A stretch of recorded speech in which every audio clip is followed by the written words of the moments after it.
President Trump posted on social media today that everyone should immediately evacuate Tehran with an exclamation mark. He then cut short his attendance at the G7 summit of world leaders in Canada and instructed his national security team in Washington to be ready in the Situation Room so they could concentrate on the Middle East. Now, overnight, Israel also warned hundreds of thousands of people in the middle of the Iranian capital to evacuate.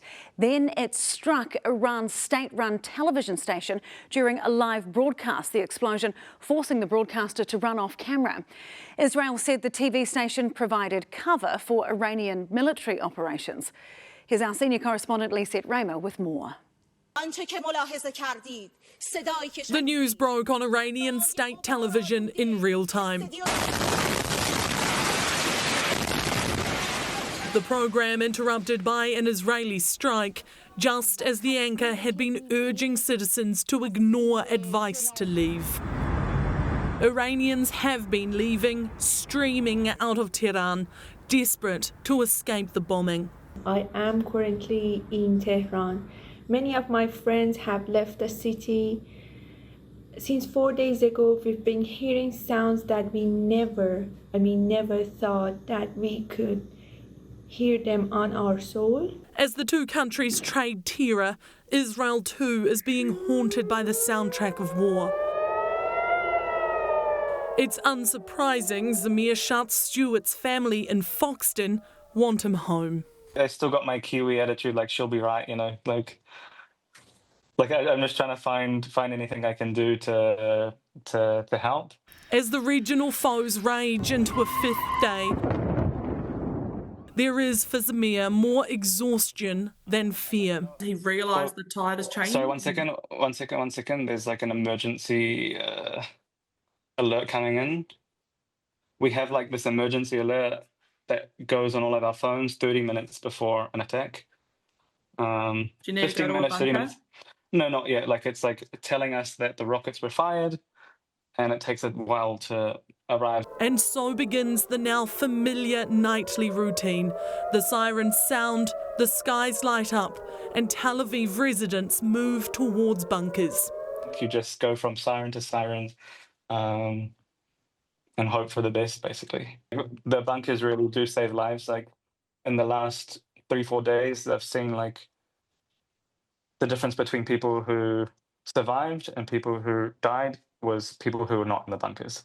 The situation is dire enough that Donald Trump has ditched the G7 meeting in Canada, ordering the Situation Room to be set up in Washington, D.C. I have to be back. Very important. I want to just thank our great host.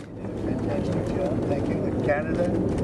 But you probably see what I see, and I have to be back as soon as I can. The leaders had been drafting a joint statement calling for de-escalation between Israel and Iran. We're meeting at one of those hinge moments, those turning points in history.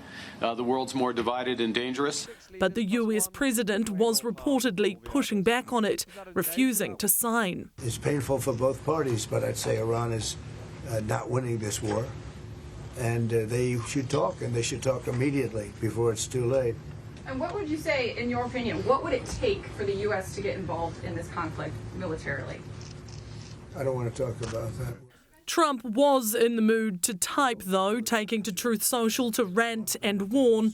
Everyone should immediately evacuate Tehran, he wrote.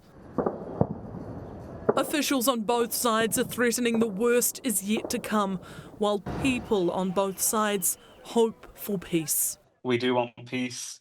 We respect the Iranian people. We hope that the Iranian people will take this opportunity with two hands, overthrow their government. But right now, peace feels a concept as foreign to the Middle East as war is to Kiwis in New Zealand. OK, Liset, can you bring us up to date with the very latest? Because there's been some ominous news since Trump left G7. Yeah, that's right. Things are moving as fast as ever. When Trump left, President Emmanuel Macron of France told the media that Donald Trump was on his way to work out a ceasefire between these two countries. It was promising news and people were feeling quite hopeful about that update. But since then, Donald Trump has taken off, heading back to Washington, obviously heading to the Situation Room, and he's posted on Truth Social calling Macron a publicity seeker and saying that he's wrong, that there's no talk of a ceasefire. In fact, his words are that it has nothing to do with a ceasefire. He does have no idea why I am now on my way back to Washington. It is much bigger than that. Whether purposely or not, Emmanuel always gets it wrong. Stay tuned. So certainly ominous to suggest that there is something bigger in the works than a ceasefire, but we will follow those instructions, Sam, and stay tuned. We'll keep our eyes on it. OK, Liset, thank you for that update.